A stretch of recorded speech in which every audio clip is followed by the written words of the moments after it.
नमस्कार, मैं हूं सत्यपाल और आप देख रहे हैं CWB हिंदी न्यूज। संवत 1945 विक्रम संवत 2080 आज माघ मास के कृष्ण पक्ष की एकादशी तिथि और दिन मंगलवार है। तदनुसार अंग्रेजी तारीख 6 फरवरी सन 2024। सबसे पहले आज के मुख्य समाचार।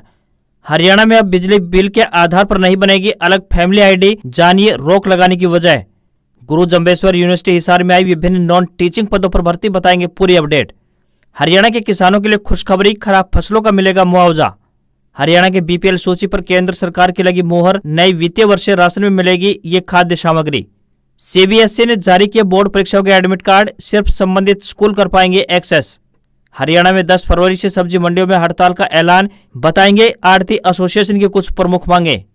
एमएसपी की गारंटी को लेकर फिर दिल्ली जाएंगे किसान, 13 फरवरी को आंदोलन का हुआ ऐलान। एसएससी में निकली 5000 से ज्यादा पदों पर भर्ती, आप भी भेजिए अपना आवेदन।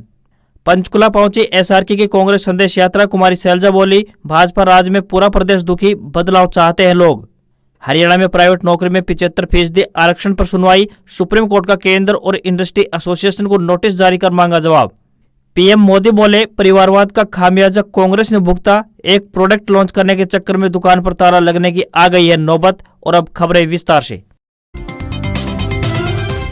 हरियाणा में अब कड़ाके की ठंड का दौर नहीं आएगा, कुछ जिलों में तड़के कोहरा छाने की जरूर संभावना बनी हुई है। मौसम विशेषज्ञों का कहना है कि रात का पारा 2 से 4 डिग्री सेल्सियस तक जरूर कम होगा। हरियाणा में कृषि वैज्ञानिकों ने कहा है कि इस बार बारिश या ठंड से फसलों को लाभ पहुंचने वाला है। सरसों व गेहूं की फसल को लाभ मिलेगा, साथ ही सब्जी और गेहूं की फसल को लाभ पहुंचने वाला है। 7 और 8 फरवरी को भी मौसम ऐसा ही बना रहेगा, उसके बाद लोगों को सर्दी से राहत जरूर मिलती हुई दिखाई देगी।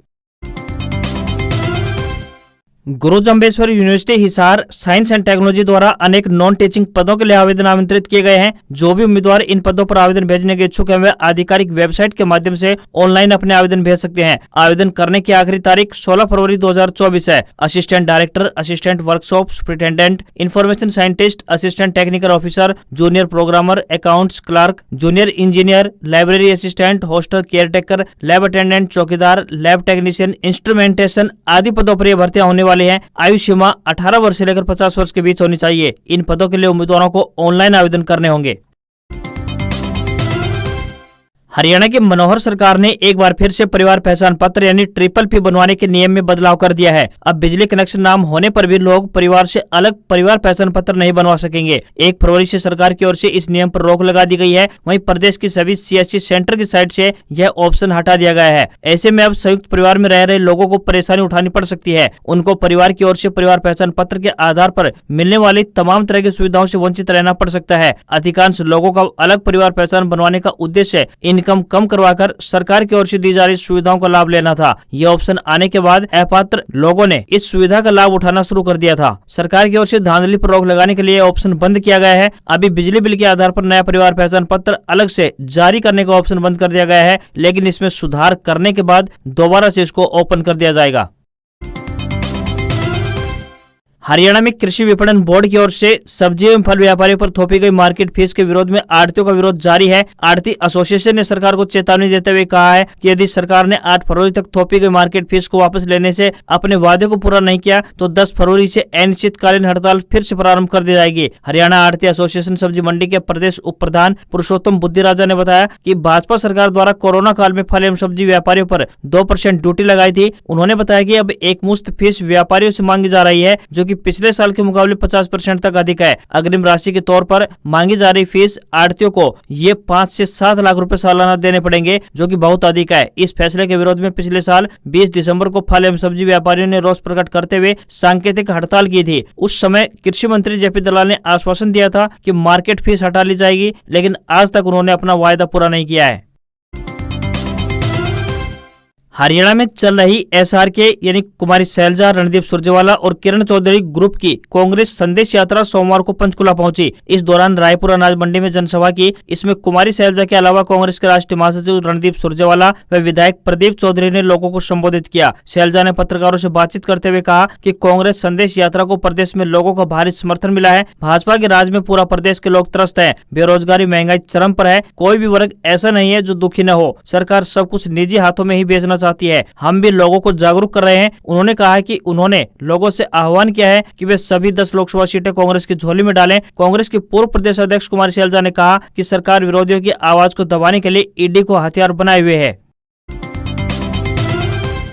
चंडीगढ़ मेयर चुनाव को लेकर सोमवार को सुप्रीम कोर्ट में सुनवाई हुई। चुनाव अधिकारी अनिल मसीह को सुप्रीम कोर्ट ने फटकार लगाई। सीजीआई डीवाई चंद्रचूड़ ने कहा कि यह स्पष्ट है कि उन्होंने यानी चुनाव अधिकारी बैलेट पेपरों को डिसफेड यानी खराब किया है। क्या वह इसी तरह चुनाव आयोजित करते हैं? यह लोकतंत्र का मजाक है, यह लोकतंत्र की हत्या है। इस अवसर पर मुकदमा चलाया जाना चाहिए। सुप्रीम कोर्ट ने आदेश दिया कि मेयर चुनाव के पूरे रिकॉर्ड को जब्त कर Punjab and Haryana high court registrar general के पास रखा जाए। बैलेट पेपर और वीडियोग्राफी को संभाल कर रखा जाए। इसके साथ ही कोर्ट ने निर्देश दिया है कि चंडीगढ़ निगम की आगामी बैठक स्थगित रहेगी। सुप्रीम कोर्ट ने कहा है कि हमारी चेतना को संतुष्ट करना होगा, नहीं तो नए सिरे से चुनाव कराने होंगे। सुप्रीम कोर्ट ने मेयर चुनाव के चुनाव अधिकारी अनिल मसीह को कहा कि वह 19 फरवरी को सुनवाई में मौजूद रहे। चुनाव अधिकारी सुप्रीम कोर्ट को वीडियो में दिख रही अपनी कारगुजारी पर जवाब दें। आपको यहाँ पर बता दें कि इंडिया यानी आप और कांग्रेस के संयुक्त कैंडिडेट कुलदीप कुमार ने याचिका दायर की है। इसमें उन्होंने भाजपा के नए चुने गए मेयर मनोज सोनकर को हटाकर दोबारा चुनाव कराने की मांग रखी गई है। याचिका में दलील दी गई है कि चुनाव अधिकारी अनिल मसीह ने वोटों की गिनती में हेराफेरी की है। हरियाणा की प्राइवेट नौकरियों में 75% आरक्षण पर राज्य सरकार सुप्रीम कोर्ट पहुंच गई है। सोमवार को सुप्रीम कोर्ट में इसकी सुनवाई हुई। सुप्रीम कोर्ट ने केंद्र सरकार और फरीदाबाद इंडस्ट्रीज एसोसिएशन यानी FIA को नोटिस जारी कर जवाब मांगा है। इससे पहले पंजाब एंड हरियाणा हाईकोर्ट ने हरियाणा सरकार के कानून को असंवैधानिक करार दिया था। हरियाणा सरकार की ओर से पेश सॉलिसिटर जनरल तुषार मेहता ने सुनवाई के दौरान कहा कि हाईकोर्ट का इस मामले को लेकर लिया गया फैसला पूरी तरह तर्कहीन था। सुप्रीम कोर्ट की डबल बेंच इसकी सुनवाई कर रही है। हरियाणा सरकार ने 17 नवंबर 2023 के हाईकोर्ट के आदेश के खिलाफ सुप्रीम कोर्ट का रुख किया था। हरियाणा सरकार ने 15 जनवरी 2022 को यह कानून पूरे राज्य में लागू कर दिया गया था। इस कानून के बाद राज्य की किसी भी प्राइवेट कंपनी या फैक्ट्री में 75% आरक्षण नौकरी हरियाणा के स्थानीय निवासियों को देना अनिवार्य कर दिया गया था। कानून में कहा गया था कि इसके बाद बचे हुए 25% पदों पर राज्य के बाहर के लोगों को भर्ती की जा सकती है। कानून में यह भी कहा गया कि यह 50,000 रुपए प्रति माह से कम सैलरी वाली नौकरियों पर लागू होगा। हरियाणा सरकार के कानून के खिलाफ Faridabad industries association Punjab and Haryana high court पहुंच गई। उन्होंने कानून को चुनौती देते हुए कहा कि उन पर नियुक्ति को लेकर शर्त नहीं लगाई जा सकती। इंडस्ट्री स्किल के आधार पर कर्मचारी को नियुक्ति करती है। अगर कर्मचारी के पास सिलेक्शन का अधिकार नहीं होगा तो उद्योग आगे नहीं बढ़ेंगे। MSP की गारंटी कानून को लेकर किसान एकजुट होकर 13 फरवरी को दिल्ली में धरना देंगे। भारतीय किसान यूनियन सिंधुपुर के राष्ट्रीय अध्यक्ष जगजीत सिंह दलेवाल ने हरियाणा के जिला हिसार के नारनौत की सब्जी मंडी में किसान रैली को संबोधित करते हुए धरना देने को कहा है। साथ ही आंदोलन की चेतावनी भी दी। जगजीत सिंह ने कहा कि यह आंदोलन हरियाणा और पंजाब का नहीं बल्कि पूरे देश के किसानों का है और इस आंदोलन में हिस्सा लेने के लिए 13 फरवरी को पूरे प्रदेश भर से किसान ट्रैक्टर ट्रॉली लेकर आएंगे। आंदोलन शांतिपूर्वक रखा जाएगा। किसानों को बचाने के लिए सरकार को MSP की गारंटी का कानून बनाना ही होगा, अन्यथा किसान एकजुट होकर 13 फरवरी को दिल्ली में धरना देंगे। किसानों का कहना है कि पहले आंदोलन में सरकार ने कहा था कि MSP की मांग को लागू किया जाएगा, लेकिन आज तक इसे लागू नहीं किया गया। किसान परेशान हो रहे हैं, सरकार ध्यान नहीं दे रही है। यह चिंता का विषय दिनों दिन बनता जा रहा है। हरियाणा में गरीब परिवारों के लिए एक अच्छी खबर सामने आ रही है। बता दें कि केंद्र व राज्य सरकार की BPL सूची में अंतर होने के चलते राशन का आवंटन समय से नहीं हो पा रहा था, लेकिन अब हरियाणा सरकार ने अपने BPL परिवारों की लिस्ट भेजकर अवगत कराया है। अब यहाँ 1,20,000 की बजाय 1,80,000 रुपए सालाना आमदनी वाले परिवारों को BPL की श्रेणी में रखा गया है। इसे समझते हुए केंद्र सरकार ने हरियाणा के गरीबों के लिए अधिक राशन का आवंटन करने की अपनी सहमति दे दी है। इस बारे में राज्य सरकार के पास केंद्र का पत्र भी पहुंच चुका है। केंद्र सरकार की इस मुहर से गरीब परिवारों को राशन लेने में अब कोई परेशानी नहीं आएगी। डिप्टी सीएम दुष्यंत चौटाला ने बताया कि राज्य सरकार उन BPL परिवारों को भी उनके हिस्से का बचा हुआ राशन देगी जो केंद्र की ओर से समय से आवंटन के अभाव में राशन से वंचित रह गए थे। साथ ही इसी वित्तीय वर्ष से सरकार ने नागरिकों को सरसों व सूरजमुखी का तेल आवंटित करने का भी बड़ा फैसला लिया है। हरियाणा में किसानों के लिए खुशखबरी है। ऐसा इसलिए क्योंकि हरियाणा के उप मुख्यमंत्री दुष्यंत चौटाला ने कहा है कि फसलों की सामान्य गिरदावरी 1 फरवरी से शुरू कर दी गई है, जो कि 1 मार्च 2024 तक पूरे प्रदेश में चलेगी। इस दौरान फसलों को हुए नुकसान की रिपोर्ट जिला प्रशासन को देने के निर्देश दिए गए हैं। डिप्टी सीएम ने कहा है कि जब जब किसानों की फसल प्राकृतिक आपदा से प्रभावित हुई है, राज्य सरकार ने प्रभावित किसानों को हर संभव मदद करने की अपनी उपलब्धता दर्शाई है। प्रदेश में ओलावृष्टि से हुए नुकसान की रिपोर्ट किसान स्वयं भी राजस्व विभाग के मुआवजा पोर्टल पर अपलोड कर सकते हैं। उन्होंने कहा कि सारी रिपोर्ट आने के बाद किसानों को उनके नुकसान का मुआवजा दिया जाएगा। कानूनगो और पटवार खाने के रिकॉर्ड को भी इस साल के अंत तक डिजिटल कर दिया जाएगा। इसके बाद लोग आपकी जमीन, राजस्व आदि के पुराने दस्तावेज अब खोजने के बजाय एक क्लिक पर ऑनलाइन उपलब्ध हो सकेंगे। इसी वर्ष 2024 के अंत तक राज्य का राजस्व रिकॉर्ड 100% डिजिटल हो जाएगा। केंद्रीय विद्यालय शिक्षा बोर्ड यानी सीबीएसई की 10वीं 12वीं बोर्ड परीक्षा देने के वाले स्टूडेंट्स के लिए एक बड़ी खबर है। केंद्रीय माध्यमिक शिक्षा बोर्ड की तरफ से वार्षिक परीक्षाओं के लिए एडमिट कार्ड जारी हो चुके हैं। सभी विद्यार्थी अपने एडमिट कार्ड ऑनलाइन माध्यम से सीबीएसई की ऑफिशियल वेबसाइट www.cbse.gov.in पर जाकर देख सकते हैं। स्टूडेंट्स इस बात की तरफ ध्यान दें कि एडमिट कार्ड डाउनलोड करने का एक्सेस सिर्फ आपके संबंधित स्कूल के पास है। किसी भी तरह स्टूडेंट्स खुद से एडमिट कार्ड डाउनलोड नहीं कर पाएंगे। सीबीएसई बोर्ड की तरफ से देश भर में कक्षा 10वीं और 12वीं की बोर्ड परीक्षा 15 फरवरी 2024 से शुरू होगी, तो वहीं 10वीं की परीक्षाएं 13 मार्च 2024 तक आयोजित होंगी। वहीं 12वीं की परीक्षाएं 2 अप्रैल 2024 को खत्म होगी। सभी स्टूडेंट्स अपने एडमिट कार्ड स्कूल में जाकर क्लास टीचर या फिर स्कूल प्रिंसिपल से ले सकते हैं। अयोध्या में रामलला प्राण प्रतिष्ठा कार्यक्रम के बाद अब देश भर से श्रद्धालुओं में राम मंदिर दर्शन करने को लेकर उत्सुकता बनी हुई है। देश के प्रमुख शहरों से स्पेशल ट्रेनें अयोध्या तक संचालित की जा रही हैं। हरियाणा परिवहन विभाग ने भी पंचकुला के बाद अब फरीदाबाद से सीधी अयोध्या तक बस सेवा संचालित कर दी है, ताकि यात्रियों का सफर आसान बन सके। परिवहन मंत्री मूलचंद शर्मा ने रविवार को फरीदाबाद से अयोध्या के लिए सीधी बस सेवा को हरी झंडी दिखाकर रवाना किया। उन्होंने अयोध्या जाने वाली बस को बल्लभगढ़ बस स्टैंड से न केवल रवाना किया बल्कि खुद भी इसमें सफर किया। इस दौरान उनके साथ बड़खल विधायक सीमा त्रिखा और फरीदाबाद विधायक नरेंद्र गुप्ता भी उपस्थित रहे। मूलचंद शर्मा ने बताया कि यह बस फैजाबाद लखनऊ होते हुए अयोध्या तक का अपना सफर तय करेगी। बड़खल विधायक सीमा त्रिखा ने कहा कि विपक्षी दल लगातार कहते थे कि मंदिर वहीं बनाएंगे लेकिन तारीख नहीं बताएंगे। हमारे माननीय प्रधानमंत्री श्री नरेंद्र मोदी जी ने तारीख बताकर वहीं पर मंदिर बना दिया है। यह भारतीय जनता पार्टी की कार्यशैली और सोच का फर्क है। प्रधानमंत्री किसी काम को ठान लेते हैं तो उसे पूरा करके ही दम लेते हैं।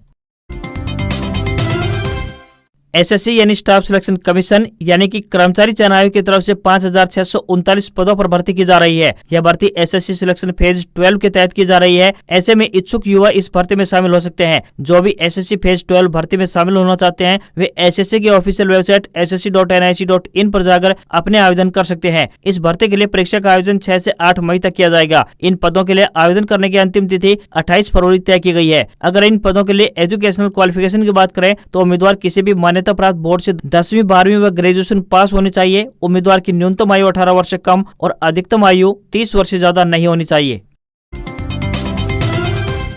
प्रधानमंत्री नरेंद्र मोदी ने लोकसभा में राष्ट्रपति द्रौपदी मुर्मू की स्पीच पर धन्यवाद भाषण दिया। इस मौके पर उन्होंने विपक्ष, कांग्रेस और परिवारवाद पर तीखे बयान दिए। प्रधानमंत्री ने कहा कि एक ही प्रोडक्ट को कई बार लॉन्च करने के चक्कर में कांग्रेस की दुकान पर ताला लगने की नौबत आ गई है। देश के साथ साथ कांग्रेस ने भी परिवारवाद का खामियाजा भुगता। मोदी ने कहा कि ये विपक्ष कई दशक तक सत्ता में बैठा था, वैसे भी इस विपक्ष ने कई दशक तक विपक्ष में बैठने का संकल्प लिया है। ईश्वर रूपी जनता के आशीर्वाद से ये अगले साल चुनाव में दर्शक दीर्घा में दिखाई देंगे। मोदी ने कहा कि अब की बार 400 पार, ये बात देश ही नहीं बल्कि खड़गे जी भी बोल रहे हैं। जनता भाजपा को 370 सीटें जरूर देगी। हमारे लिए नेशन फर्स्ट है। मैं सभी राजनीतिक दलों से, सभी सदस्यों से अपील करता हूं कि देश से बढ़कर कुछ नहीं है। कंधे से कंधा मिलाकर हम देश के निर्माण के लिए आगे बढ़े। मैं आपका साथ मांग रहा हूं। मैं विश्व के अंदर जो अवसर आया है उसे भुनाने के लिए आपका साथ चाहता हूं। लेकिन अगर आप साथ नहीं दे सकते, आपका हाथ ईंट फेंकने के लिए ही है, तो आपको बता दूं कि आपके द्वारा फेंकी गई हर ईंट पत्थर को विकसित कर भारत की नींव में लगा दूंगा।